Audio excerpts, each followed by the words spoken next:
ሀገር አንቲ ሀገር ዘምድረ ልሂቃን ኢትዮጵያ አንቲ ሀገር ዘምድረ ልሂቃን ኢትዮጵያ አንቲ ጎንደር የጥበብ አድባር መቀነት የፍቅር ሸማ ሰገነት የእውነት የአንድነት ካባ ዳግማዊት ደብር ዘግሸን ጥንታዊት ገዳም ዙራምባ ነዋ።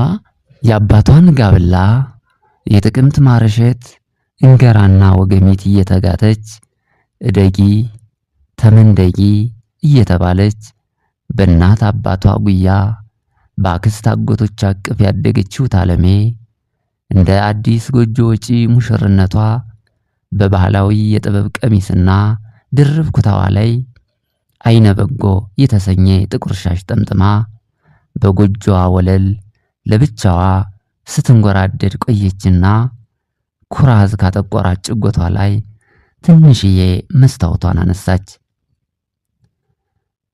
ከጎጆዋ በር ቁማ ፊተ ገጿን ደጋግማ እየተመለከተች ጉንጭና ግንባሯን የዕለት ቅቤ በነካ እጇ ደጋግማ እያባበሰች አይነ በጎ የተሰኘ ጥምጣሟን መሃል ግንባሯ ላይ የልብ ቅርጽ እንዲሰራ በማድረግ አስተካክላ ቅንባ ሙሉ ጣፋጭ ብርቱካኗን በጀርባዋ አዝላ ከጭቃ የተሰራች ፎቅ ቤታቸውን ዘግታ ወጣች።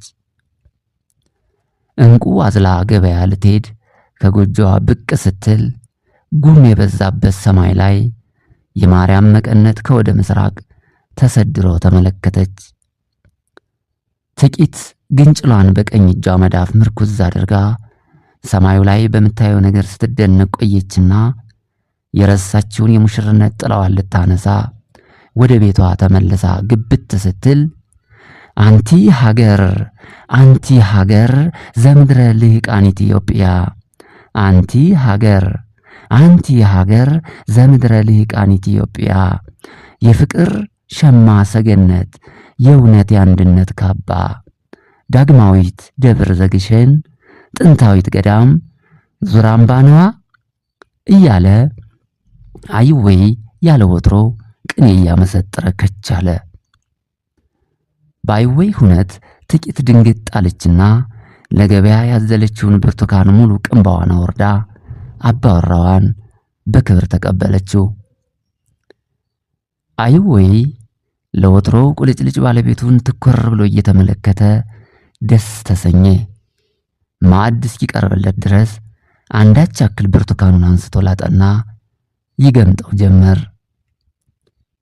ሁለቱ ጥንዶች ደስ በሚል ሁነት የማለዳ ቁርሳቸውን በልተው ሲያበቁ እኔ ምልህ ጋሻዬ ያሰብኩት የገበያ ጎዳናዬ እልም ብሎ ይቅር ግድ የለም እንዴው ለመሆኑ ቅኔ ቢጤ ስትሞካክር ሰማሁ ልበል አለች ታለሜ ያባወራዋን ፊተ ገጽ ትኩር ብላ እየተመለከተች። አይ ቅኔ ያልሽኝ ታለሜ ምን አለ ሆኖልኝ በነበረ እንጂ ይህችንን ቅድስት ሀገር ኢትዮጵያ ውበቷን ፍቅርና የጥበብ አዕማደ ምስጢርነቷን ባመሰጠርኩ ነበር። ዳሩ ምን ዋጋ አለው? እንኳን ቅኔ ልቀኝ ቀርቶ ግዕዝ እንኳን መስማት አልችልም ቴቴ። ይልቅ ዛሬ አንድ እጅግ አስደማሚ ቦታ ለመጎብኘት አስቤያለሁ። እሱን ሳብሰለስል ነው ቅድም አንደበቴ የተጎላደፈ አለ ጥቂት በቁጭት ብስልስል እያለ።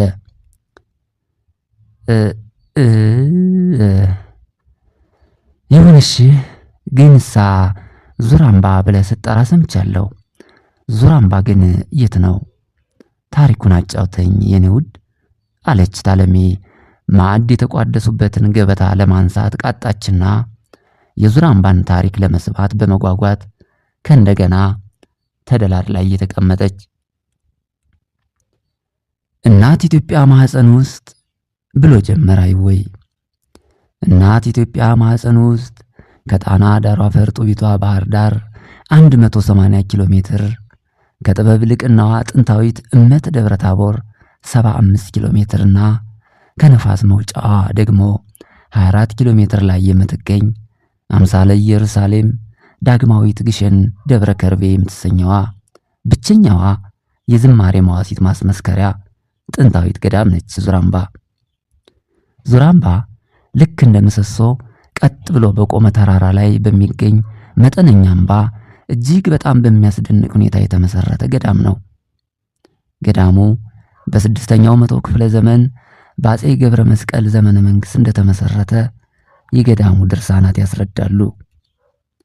በዚህ አስደናቂ አምባ ላይ አፄ ገብረ መስቀል በገዳሙ ምስረታ አቡነ አረጋዊ ሥርዓተ ምንኩስናን በማስተማር እንዲሁም ኢትዮጵያዊ ሊቅ ቅዱስ ያሬድ ዝማሬ መዋዕስትን በማስተማር ለ3 ዓመት በቦታው ቆይተውበታል።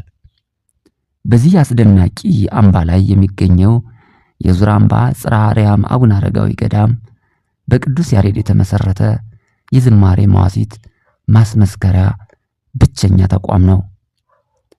በኢትዮጵያ ኦርቶዶክስ ተዋሕዶ ቤተክርስቲያን ዝማሬ የሚማር የአብነት ተማሪ ሁሉ ብቁነቱ ተፈትኖ የብቃት ማረጋገጫ የሚሰጠው በዚሁ ገዳም ነው።